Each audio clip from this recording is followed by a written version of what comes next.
I could give a shit about poetry. I'm a mystery girl, not a mysterious girl. You know, that would make me much more cooler than I am. I mean, I like to think there's more to me than you can see, probably less. I'm pretty much the same girl I was at 10 years old. Only I've added sex and alcohol and driving.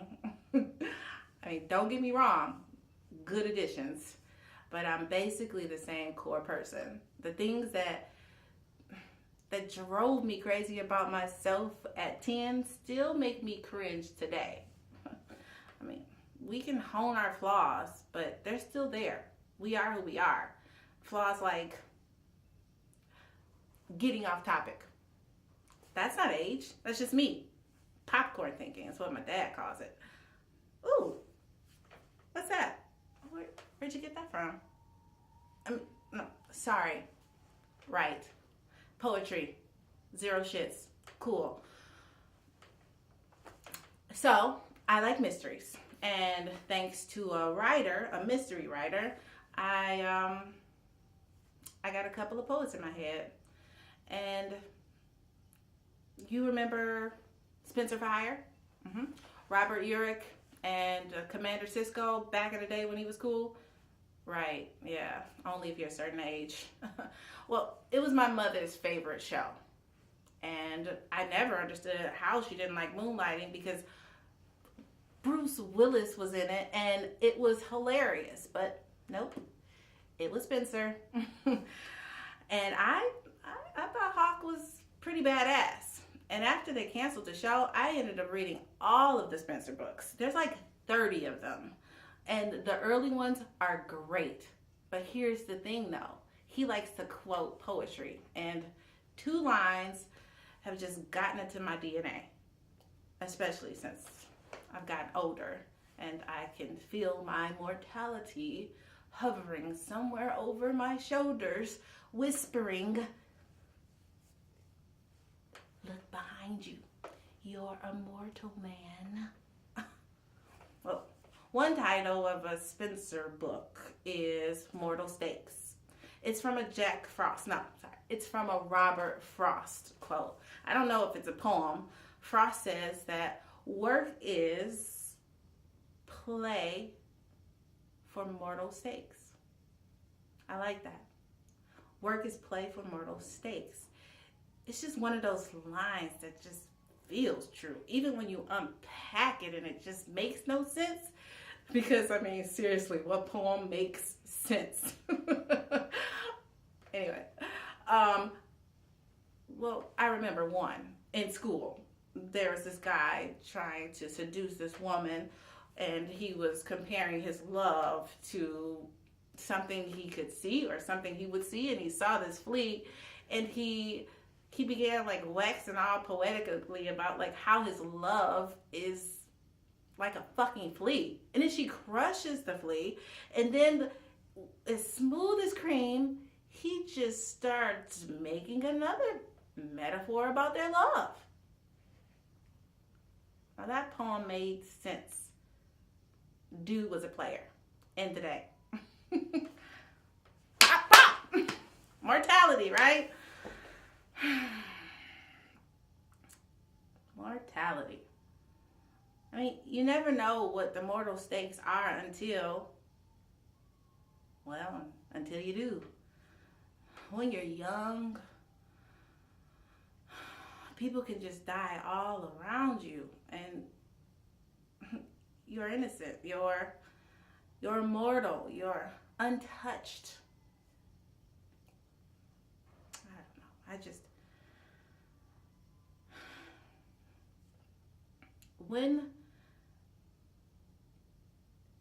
everything matters when you're young. Everything matters because you have no perspective. Like the Greek gods. They have to fight tooth and nails when they have the smallest sights against them because they're never going to die. Everything matters because nothing does.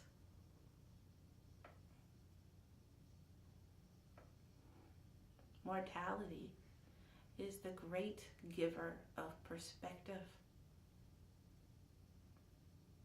Which brings us back to the next bit of Spencerian poetry, which was written by this guy named Wallace Stevens. Death is the mother of beauty. I just keep coming back to that one. Death is the mother of beauty. I mean, it's just, damn, it's just so right. Without death, without mortality, what's the point? We just work without mortal stakes. We'd live life without appreciating time. We go through life being petty and small-minded. And why would we need to be better? If you were immortal, there's no urgency. There's no juice. Baseball is an immortal game. You know, there's no clock. Just two great teams playing each other for forever. Not like basketball or football.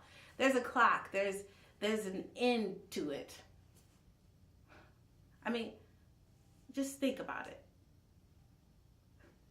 Is there anything more exciting about the final last pass when the clock is about to run out, or that last big shot when the buzzer is about to sound? No. No.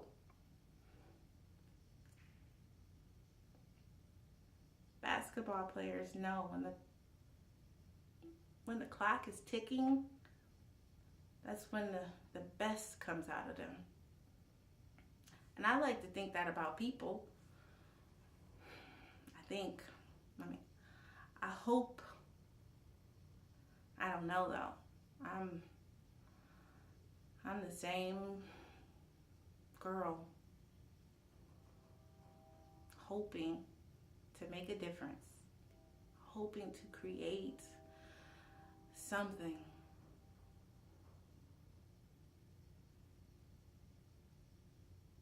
Death is the mother of beauty. Hence, from her alone comes